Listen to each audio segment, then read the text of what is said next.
ಆಜಿ ಮಸಾಲ. ಎಂತ ಅಡಿಗೆಯ ರುಚಿಯಾಗೋ ರಹಸ್ಯವು 20 ರೂಪಾಯಿ. ಸಿಲಿಕಾನ್ ಸಿಟಿ ಬೆಂಗಳೂರಿನಲ್ಲಿ ಶಂಕಿತ ಉಗ್ರನ ಬಂಧನ ಕೇಸ್ಗೆ ಸಂಬಂಧಪಟ್ಟಂತೆ ಉಗ್ರ ಚಟುವಟಿಕೆ ಇದ್ದಂತ ಹಿನ್ನೆಲೆಯಲ್ಲಿ ಪೊಲೀಸರಿಂದ ತನಿಖೆಯನ್ನ ತೀವ್ರಗೊಳಿಸಲಾಗಿದೆ. ಗ್ಯಾರಂಟಿ ನ್ಯೂಸ್ನಲ್ಲಿ ಶಂಕಿತ ಉಗ್ರನ ರಣರೋಚಕ ಅಪ್ಡೇಟ್. ತನಿಖೆಯ ವೇಳೆ ಶಂಕಿತ ಉಗ್ರನ ಸ್ಫೋಟಕ ಸತ್ಯಗಳು ರಿವೀಲ್ ಆಗಿದೆ. ಉಗ್ರ ಸಂಘಟನೆಯ ಜೊತೆ ದಾಳಿಗೆ ಸಂಚನ್ನ ರೂಪಿಸಿದ್ದ ಈ ಶಂಕಿತ ಉಗ್ರ ಟಿಟಿಪಿ ಸಂಘಟನೆಯ ಶಂಕಿತ ಉಗ್ರನನ್ನ ಪೊಲೀಸರು ಬಂಧಿಸಿದ್ದಾರೆ. ಎಲೆಕ್ಟ್ರಾನಿಕ್ ಸಿಟಿ ಉಪವಿಭಾಗದ ಪೊಲೀಸರಿಂದ ಆತನನ್ನ ಅರೆಸ್ಟ್ ಮಾಡಲಾಗಿದೆ. ಡಿಸಿಪಿ ನಾರಾಯಣ್ ನೇತೃತ್ವದ ತಂಡದಿಂದ ಶಂಕಿತ ಉಗ್ರನನ್ನ ವಶಕ್ಕೆ ಪಡೆದು ತನಿಖೆಯನ್ನ ತೀವ್ರಗೊಳಿಸಲಾಗಿದೆ.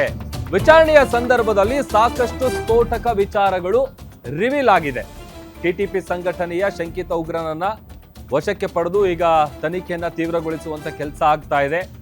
ಈತನ ಹಿನ್ನೆಲೆ, ಈತ ಎಲ್ಲಿಯವನು, ಎಷ್ಟು ದಿನಗಳಿಂದ ಈತ ಕೆಲಸ ಮಾಡ್ಕೊಂಡಿದ್ದ, ಯಾತಕ್ಕಾಗಿ ಬಂದಿದ್ದ, ಪ್ರತಿಯೊಂದು ವಿಚಾರಕ್ಕೆ ಸಂಬಂಧಪಟ್ಟಂತೆಯೂ ಕೂಡ ವಿಚಾರಣೆ ಮಾಡಿದಂಥ ಸಂದರ್ಭದಲ್ಲಿ ಒಂದಷ್ಟು ಸ್ಫೋಟಕ ಮಾಹಿತಿಗಳು ರಿವೀಲ್ ಆಗಿದೆ.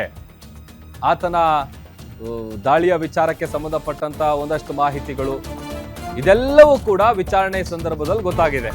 ವೆಸ್ಟ್ ಬೆಂಗಾಲ್ ಮೂಲದ 25 ವರ್ಷದ ಶಂಕಿತ ಉಗ್ರ ಅಸಾಫುಲ್ ಮಲ್ಲಿಕ್, ಜಿಗಣಿಯಲ್ಲಿ ಈತ ವಾಸ ಮಾಡ್ತಾ ಇದ್ದ.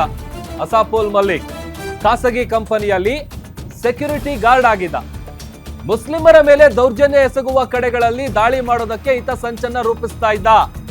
ಪಾಕಿಸ್ತಾನ ಸೇನೆ ಮೇಲೆ ಪ್ರತೀಕಾರ ತೀರಿಸಿಕೊಳ್ಳುವ ಬಗ್ಗೆ ಕೂಡ ಆತನ ಮೊಬೈಲ್ನಲ್ಲಿ ಒಂದಷ್ಟು ಮೆಸೇಜ್ಗಳು ಪತ್ತೆಯಾಗಿದೆ.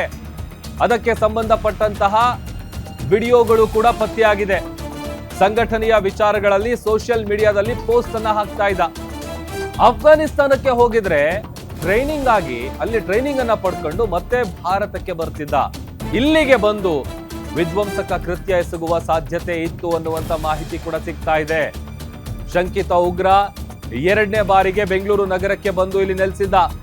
ಕೆಲ ಸಂಘಟನೆಗಳಿಗೆ ಅಸಾಫುಲ್ ಮಲ್ಲಿಕ್ ಫಂಡಿಂಗ್ ಕೂಡ ಮಾಡ್ತಿದ್ದ, ಅಂದ್ರೆ ಹಣವನ್ನು ಕೂಡ ಆತ ಹಾಕಿರುವಂತ ವಿಚಾರ ಗೊತ್ತಾಗಿದೆ.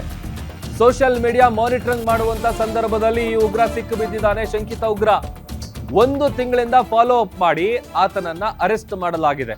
ಹೆಬ್ಬಗೋಡಿ ಪೊಲೀಸರಿಂದ ಶಂಕಿತ ಉಗ್ರನನ್ನ ಬಂಧಿಸಲಾಗಿದ್ದು ಹೆಚ್ಚಿನ ತನಿಖೆಗೆ ಸದ್ಯ ಪೊಲೀಸರು ಮುಂದಾಗಿದ್ದಾರೆ. ಹೆಬ್ಬಗೋಡಿ ಪೊಲೀಸರ ವಿಚಾರಣೆಯಲ್ಲಿ 10 ಹಲವು ಮಾಹಿತಿಗಳು ಬಹಿರಂಗ ಆಗಿದೆ. ಆ ಫೋಟೋಗಳು, ವಿಡಿಯೋಗಳನ್ನ ವಶಕ್ಕೆ ಪಡೆದು FSLಗೆ ರವಾನೆ ಮಾಡುವಂತಹ ಕೆಲಸ ಆಗ್ತಾ ಇದೆ.